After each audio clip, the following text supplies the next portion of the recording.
પદો છે। પ્રેમરસ ગીતામાં 21 જેટલા પદો છે। ઉદ્ધવ અને ગોપીઓ વચ્ચે થયેલા સંવાદનું આ રચનામાં નિરૂપણ થયેલું છે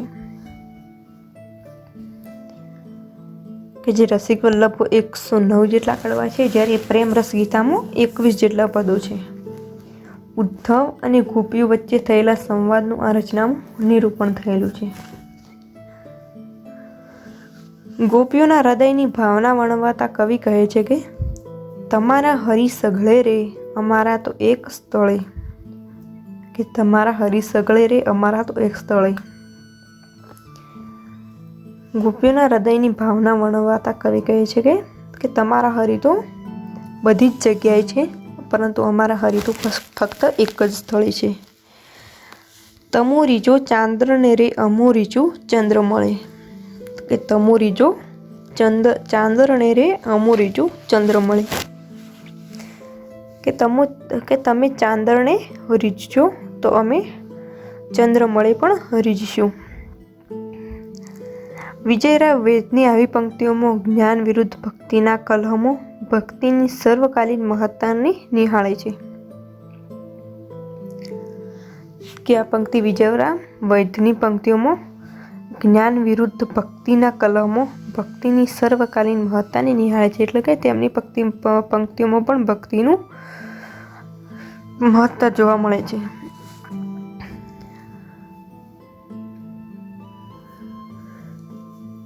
ષડઋતુ વર્ણનમાં રાધાની વિરહ વ્યથાનું નિરૂપણ છે।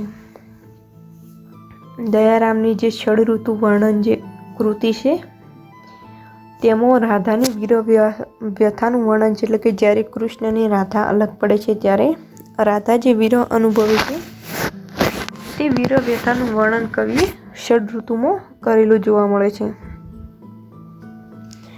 તેમની બીજી એક કૃતિ છે કે દાણ ચાતુરી, જે 64 કડીઓની રચના છે।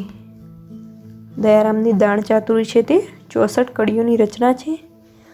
તેમાં શ્રી કૃષ્ણ અને ગોપીઓ વચ્ચેના દાણનો પ્રસંગો છે। તેમાં શ્રી કૃષ્ણ અને ગોપીઓ વચ્ચેના દાણના પ્રસંગો છે। દયારામની ગરબીઓ ખૂબ જ લોકપ્રિય છે। દાણ ચાતુરીમાં શ્રી કૃષ્ણ અને ગોપીઓ વચ્ચેના પ્રસંગો છે, જ્યારે દયારામની ગરબીઓ ખૂબ જ લોકપ્રિય છે। ગુજરાતી સાહિત્યમાં પણ દયારામની ગરબીઓ વખણાતી હોય છે, કે દયારામની ગરબીઓ ખૂબ જ લોકપ્રિય છે અને આ ગરબીઓમાં આવતા ધ્રુવપદો રમણીય હોય છે।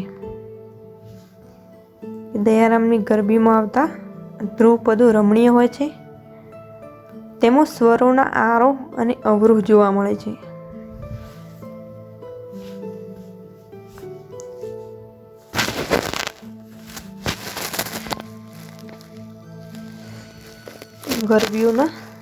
ગરબીઓમાં સ્વરોના આરોહ અને અવરોહ જોવા મળે છે। ભાવાભિવ્યક્તિ સાધવા માટે દયારામે જુદી જુદી રીતો અપનાવેલી જોવા મળે છે, કે તેમના પદોમાં ભાવાભિવ્યક્તિ સાધવા માટે દયારામે જુદી જુદી રીતો પણ અપનાવેલી જોવા મળે છે। ક્યારેક સ્વગોક્તિ દ્વારા તો ક્યારેક સંવાદ દ્વારા, ક્યારેક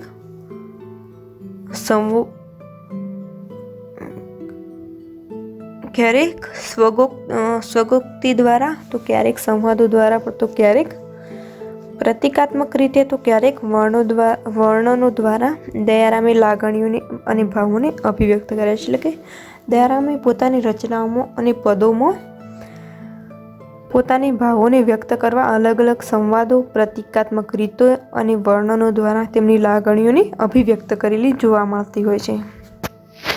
પ્રેમ, વિરહ, ભક્તિ, અસૂયા, મોહ, વેદના વગેરેને રજૂ કરવા માટે દયારામ ભાવ પ્રતીકો અને અલંકારો વાપરે છે। એટલે કે દયારામ તેમના પદોમાં પ્રેમ, વિરહ, ભક્તિ, મોહ, વેદના આ બધું વ્યક્ત કરવા અલગ અલગ રીતે અલગ અલગ ભાવના પ્રતીકો અને અલંકારો વ્યક્ત કરતા જોવા મળ્યા છે। તો આગળ જોઈએ તો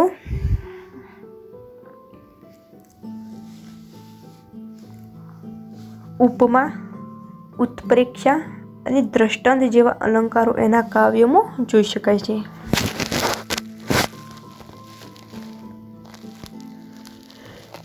એટલે કે દયારામના પદોમાં અલંકારોમાં ઉપમા અલંકાર, ઉત્પ્રેક્ષ અલંકાર અને દ્રષ્ટાંત અલંકાર ખૂબ જ વધુ પ્રકારે જોવા મળે છે.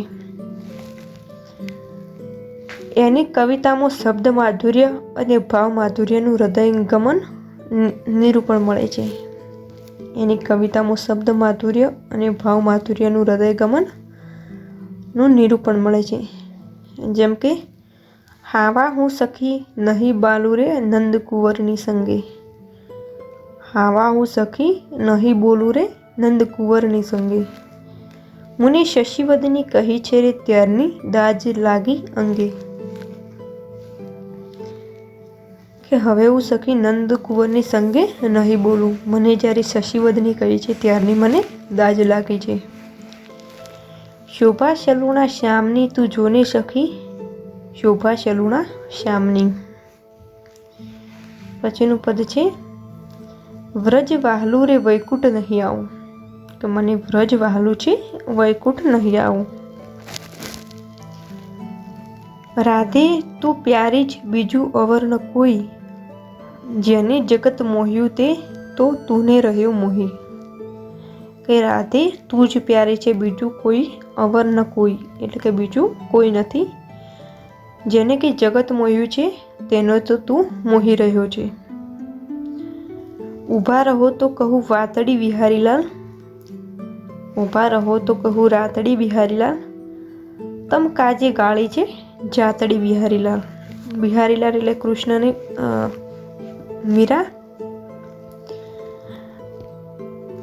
મીરા અથવા પ્રેમાનંદ જે બધા જે પદો આપે છે તેમને કૃષ્ણને અલગ અલગ રીતે ઉલ્લેખે છે. તો આ પદમાં બિહારીલાલ એક કૃષ્ણના નામ તરીકે ઉલ્લેખ પામ્યો છે.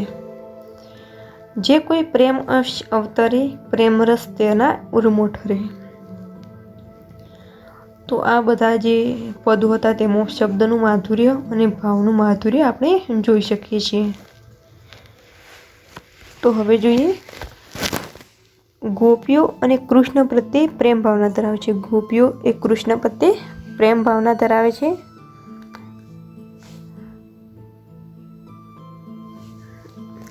અને આવી આ ગોપીઓના હૃદયમાં કવિ આ રીતે વર્ણવે છે કે ગોપીઓના હૃદય ભાવોને પણ કવિને વર્ણવતા જોઈ શકાય છે. હું શું જાણું રે વાલે મુજમાં શું દીઠું, વારે વારે સાંભળે મુખ લાગે મીઠું. આ ગોપીઓના હૃદય ભાવને કવિએ ખૂબ જ સરસ રીતે વ્યક્ત કર્યા છે.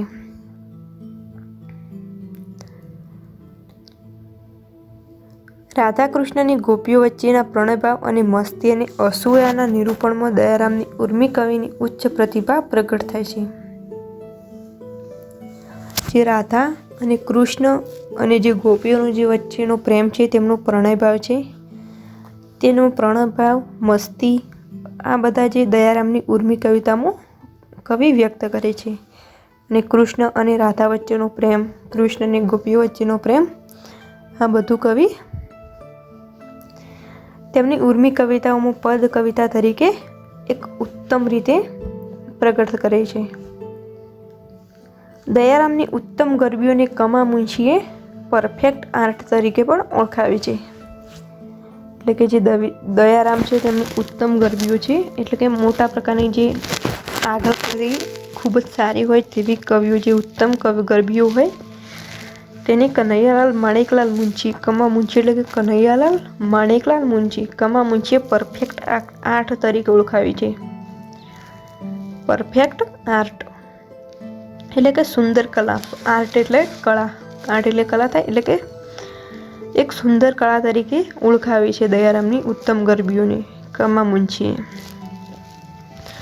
દયારામના પદોમાં ભક્તિ રસના નિરૂપણ સાથે ભક્તજન બનવાનું મહત્વ પણ સમજાવેલું છે.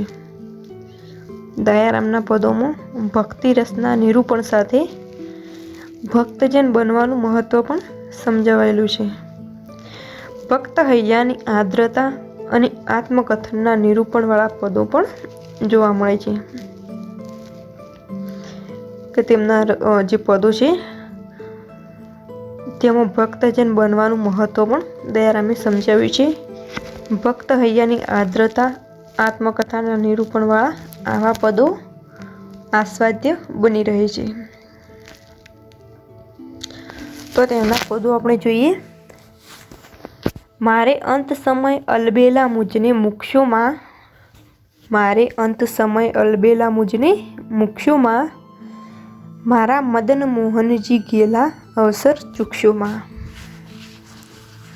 શું જાણે વ્યાકરણી, શું જાણે વ્યાકરણી, વસ્તુને શું જાણે વ્યાકરણી. હરિ જેવો તેવો હું દાસ તમારો, હરિ જેવો તેવો હું દાસ તમારો, કરુણા સિંધુ ગ્રહો કર મારો. વૈષ્ણવ નથી થયો તુરે, હરિજન નથી થયો તુરે, સિદ્ધ ગુમાનમાં ગુમે. કે વૈષ્ણવ નથી થયો તુરે, હરિજન નથી થયો તુરે, સિદ્ધ ગુમાનમાં ગુમે. આ બધા જે તેમના પદો ઉત્તમ રીતે ગરબીઓ તરીકે સિદ્ધ થયા છે. એટલે કે દયારામથી આગળના સમયમાં મધ્યકાળમાં નરસિંહ મહેતા અને મીરાબાઈએ ભક્તિ શૃંગારના કાવ્યો આપ્યા હતા.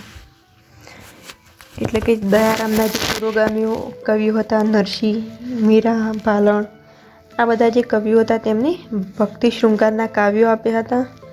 પ્રેમ લક્ષણે ભક્તિના પદો આપ્યા હતા. એમ તેમાં જે દયારામના જે પુરોગામી કવિઓ છે તેમણે પણ અલગ અલગ પ્રકારે પદોની રચના કરી હતી. તેમના પુરોગામી કવિઓ તરીકે પણ ઘણા કવિઓ સ્થાન પામ્યા છે. તેમ દયારામ પણ મધ્યકાળમાં ગરબીઓની રચના કરી હતી. આવા કાવ્યોના પ્રવાહ દયારામની ગરબીઓ દ્વારા આગળ તપતો જણાય છે. એટલે કે જે નરસિંહ, મીરા, ભાલણના સમયથી જે ચાલતું પદનો જે સમય છે, મધ્યકાળમાં જે પદ ઉપર પદ જે રચવામાં આવતા હોય છે, એક પછી એક પદની રચના થતી આવે છે. બધા જ કવિઓ પદની રચના કરતા હોય છે. જે આવું જે કાવ્યોનો જે પ્રવાહ છે તે દયારામની ગરબીઓથી આગળ તપતો જણાય છે. જ્યારે કે દયારામ આવે છે અને તેમની ગરબીઓની રચના થાય છે તે સમયથી દયારામની ગરબીઓ દ્વારા આ પ્રવાહ આગળ વધતો તપતો જણાય છે. સંભોગ શૃંગાર અને વિપ્રલંબ શૃંગારને દયારામે રસિકતાપૂર્વક ગાયો છે. એટલે કે સંભોગ શૃંગાર અને વિપ્રલંબ શૃંગારનું પણ દયારામે પોતાની ગરબીઓમાં વર્ણન થયેલું જોવા મળે છે. આમ દયારામ પહેલાં પણ જે નરસિંહ હતા, મીરા હતા, ભાલણ હતા, તેમને પણ પોતાના પદોમાં શૃંગારના પદો, વિપ્રલંબ શૃંગારના પદો, સંભોગ શૃંગારના પદોમાં આ બધા રસોનું વર્ણન કર્યું હતું. અને આ બધાનો આધાર લઈ અને દયારામે પણ પોતાની જે કાવ્યો છે, ગરબીઓ છે તેમાં સંભોગ શૃંગાર, વિપ્રલંબ શૃંગાર અને રસિકતાપૂર્વક ગાયો હતો. ગોપીના ગીતમાં ગોપીના ઉત્કંઠ પ્રેમ ભાવનું દયારામે સુંદર નિરૂપણ કર્યું છે. એટલે કે ગોપીના ગીતમાં ગોપીના ઉત્કંઠ પ્રેમ ભાવનું દયારામે સુંદર નિરૂપણ કર્યું છે. તો જોઈએ પંક્તિમાં વ્યક્ત થયેલું જોવા મળશે. નંદનો કુંવર પરણાવ, રે હો માડી મુને નંદનો કુંવર પરણાવ. નંદનો કુંવર પરણાવ હો માડી મુને નંદનો કુંવર પરણાવ. એટલે કે નંદનો કુંવર એટલે કે કૃષ્ણ ભગવાનને પરણાવવાની વાત કરી છે કે મારાથી કૃષ્ણ ભગવાનના લગ્ન કર. કે નંદનો કુંવર પરણાવ કે માડી મુને નંદનો, એટલે કે કૃષ્ણ ભગવાનની લગ્નની વાત કરવામાં આવી છે. વહેલી થા નહીં તો કોઈ વિવાહ કરી જશે, મારી સખીઓની સાથે તું કહાવ. કે વહેલી થા નહીતર કોઈ વિવાહ કરી જશે. એટલે કે તું વહેલી જા અને મને નંદકુંવર સાથે પરણાવ, નહીં તો કોઈક તેના વિવાહ બીજા સાથે કરી જશે. અને મારી સખીઓની સાથે તું કહાવ, મારી સખીઓ સાથે તું જા અને નહીતર કોઈ તેના વિવાહ અન્ય સાથે કરી જશે. તેવું પણ નિરૂપણ થયેલું જોવા મળે છે. આમ ગોપી તેના ઉત્કંઠ પ્રેમ ભાવનું વર્ણન આ પંક્તિમાં જોવા મળે છે. ગોપીઓ કૃષ્ણને પ્રેમ કરે છે. આવી ગોપીઓના વિરહન એક કૃતિમાં દયારામે આ રીતે કહે છે. એટલે કે જે જ્યારે ગોપીઓ કૃષ્ણને પ્રેમ કરે છે, બાળપણથી જે કૃષ્ણની ગોપીઓ ગોકુળમાં, મથુરા ગોકુળમાં ભેળા રહે છે અને જ્યારે કૃષ્ણને જ્યારે જવાનું આવે છે ત્યારે જે ગોપીઓનો વિરહ છે તે કવિએ અહીં વ્યક્ત કર્યો છે કે કૃષ્ણ અને ગોપીઓ જ્યારે અલગ થાય છે ત્યારે તેમની પીડાને, તેમની વિરહને કવિએ નીચે પ્રમાણે પંક્તિએ વ્યક્ત કર્યો છે. પ્રેમની પીડા તે કોને કહીએ રે મધુકર, પ્રેમની પીડા તે કોને કહીએ. પ્રેમની પીડા તે કોને કહીએ રે હો મધુકર. એ મધુકર એટલે શ્રી કૃષ્ણનું એક નામ આપ્યું છે મધુકર. પ્રેમની પીડા તે કોને કહીએ. થતા ન જાણી પ્રીત જાતા પ્રાણ જાય. કે પ્રીત થતા જાણ પણ ન થઈ અને હવે જતા પ્રાણ જાય. કે તે કૃષ્ણ જાય છે ત્યારે પ્રાણ જતા રહે છે. દયારામના પદોમાં ગેયતા નોંધપાત્ર છે. કે દયારામે જે પાત્રો લખ્યા છે, જે પદો લખ્યા છે તેમના પદોમાં ગેયતા નોંધપાત્ર છે.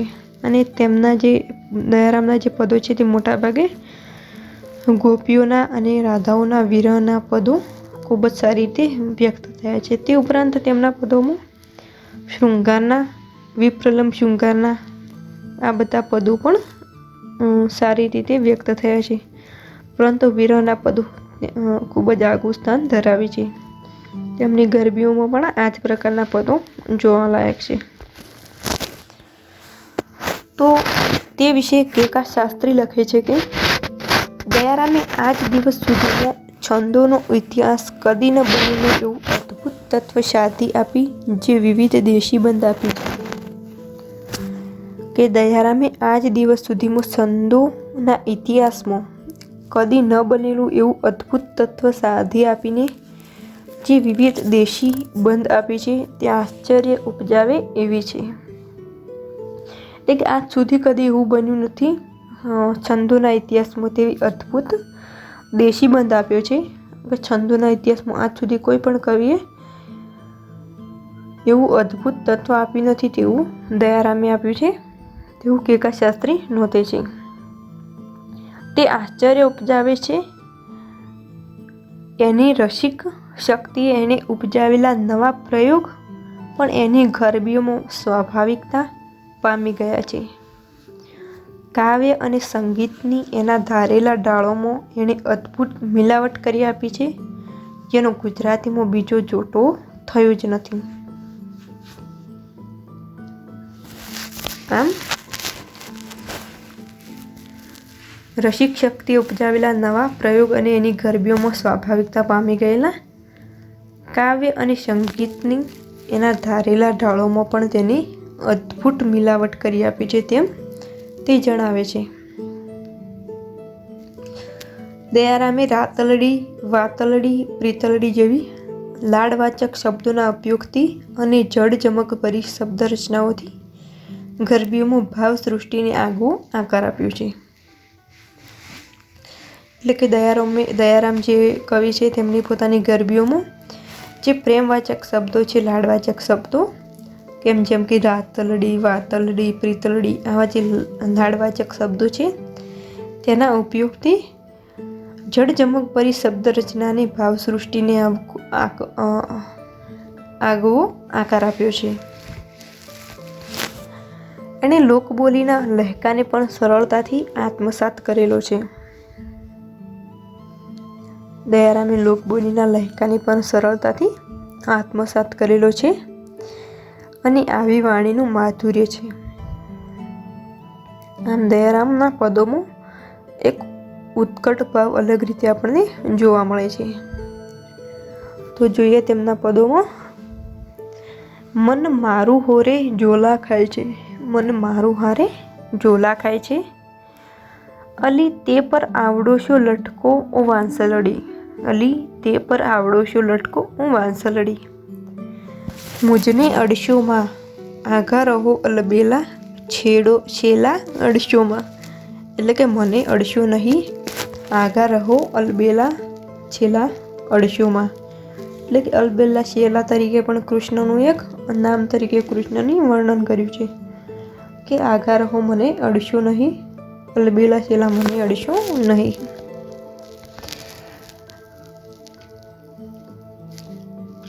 આ બધી જે દયારામની જે ગરબીઓ છે તેમાં એક લોકબોલીનો લહેકો વ્યક્ત થયેલો જોવા મળે છે. આકર્ષક ઉર્મી કાવ્યો પદ રચનાઓથી દયારામ ગુર્જર ગીરાનો એક ઉત્તમ કવિ બની રહે છે. આકર્ષક ઉર્મી કાવ્યો અને પદ રચનાઓથી દયારામ ગુર્જર ગીરાનો એક ઉત્તમ કવિ બની રહે છે. કમા મુનશી કહે છે કે કનૈયાલાલ માણેકલાલ મુનશી કહે છે દયારામ વિશે કે દયારામ ભક્ત કહેવાય છે પણ તે સદાય કવિ જ છે. કે દયારામ શ્રી કૃષ્ણનો ભક્ત કહેવાય છે પરંતુ તે ભક્ત તરીકે નહીં પરંતુ સદાય કવિ તરીકે જ તેની રચના કરી છે. કે દયારામ ભક્ત કહેવાય છે પણ તે સદાય કવિ જ છે.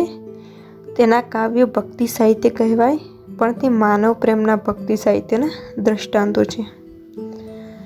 એટલે આમ કે કમા મુનશી કે કનૈયાલાલ માણેકલાલ મુનશી કહે છે કે દયારામ ભક્ત કહેવાય છે પરંતુ તે સદાય કવિ તરીકે જ વર્ણન કર્યું છે અને તેના જે કાવ્યો છે તે ભક્તિ સાહિત્ય કહેવાય.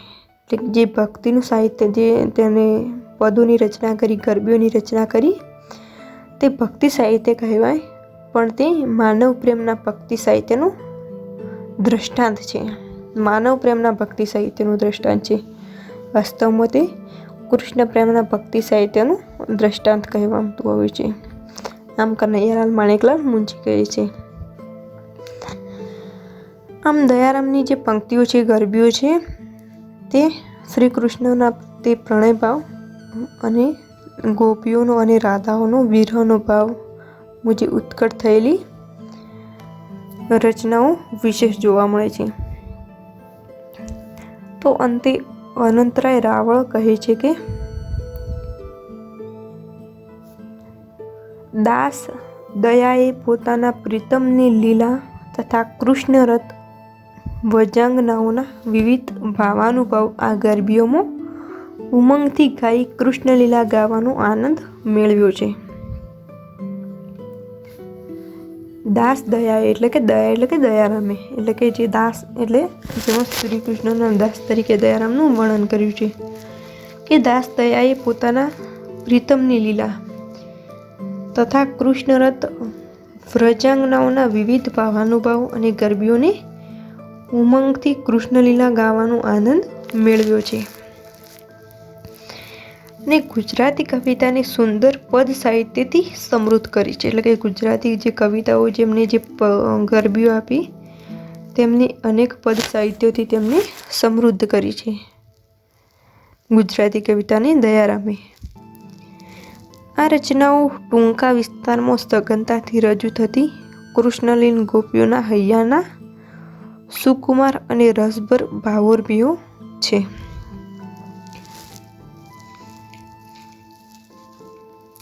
એટલે કે તે કે વિસ્તારમાં સઘનતાથી રજૂ થઈ છે. જે દયારામની ગરબીઓ છે તે વિસ્તારમાં ખૂબ જ ગહેરી રીતે રજૂ થઈ છે અને ગોપીઓના હૈયાના સુકુમાર અને રસભર ભાવોર્મીઓ છે.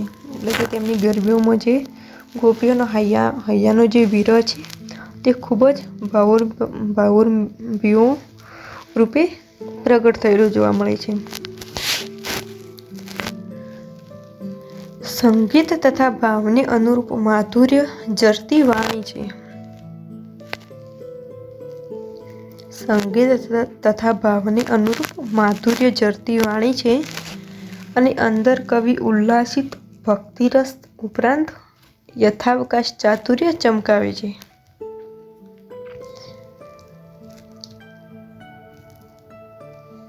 જે પ્રેમાનંદની જે વાણી છે તે સંગીત અને ભાવને ની અનુરૂપ માધુર્યની ઝરતી વાણી છે અને તેમના અંદર જે કવિને ઉલ્લાસિત અને ભક્તિરસ ઉપરાંત અથાવકાશ ચાતુર્ય ચમકાવે છે અને વિનોદ લહરી ફરકાવે છે.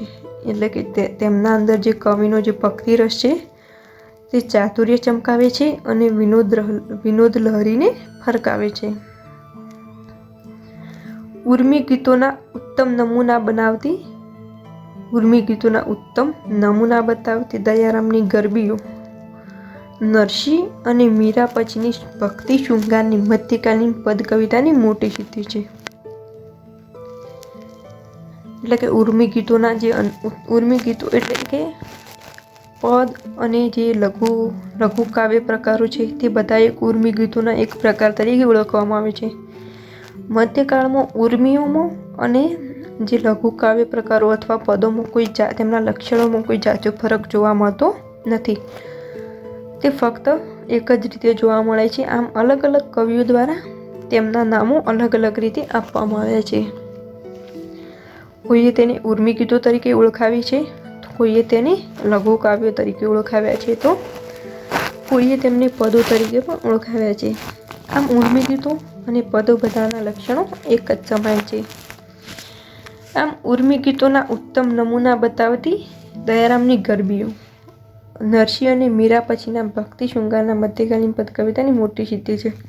એટલે કે નરસિંહ અને મીરાએ જે ભક્તિ શૃંગારના પદો આપ્યા, પ્રેમ લક્ષણા ભક્તિના પદો આપ્યા, તે પ્રેમ લક્ષણા ભક્તિ નરસિંહ અને મીરા પછીના કવિઓમાં પદ કવિતાની સિદ્ધિ હોય તો તે દયારામની છે. તો કે આ દયારામની ગરબીઓ નરસિંહ અને મીરા પછીની ભક્તિ શૃંગારની મધ્યકાલીન કવિતાની મોટી સિદ્ધિ છે. તો આમ પદોનો ઉદ્ભવ અને વિકાસ અલગ અલગ કવિઓના હાથે અલગ અલગ રીતે થયેલો જોવા મળે છે. નરસિંહના, મીરા, ભાલણ, દયારામ અને જે મંજુકેશાનંદ, બ્રહ્માનંદ, પ્રેમાનંદ, નિષ્કુળાનંદ આ બધા જે કવિઓ છે અને મધ્યકાળની સ્ત્રી કવિઓ પણ પદને અલગ અલગ તેમનો ઉદ્ભવ અને વિકાસ તેમના સમયમાં અલગ અલગ રીતે જોવા મળે છે. તો હવે છેલ્લો છે ઉપસંહાર. મધ્યકાળના ગુજરાતી સાહિત્યમાં પદ સાહિત્ય સ્વરૂપ નરસિંહ, ભાલણ, મીરા, દયારામ અને અન્ય કવિઓ દ્વારા વિકાસ પામીને સુંદર આગવું રૂપ પ્રાપ્ત કરે છે.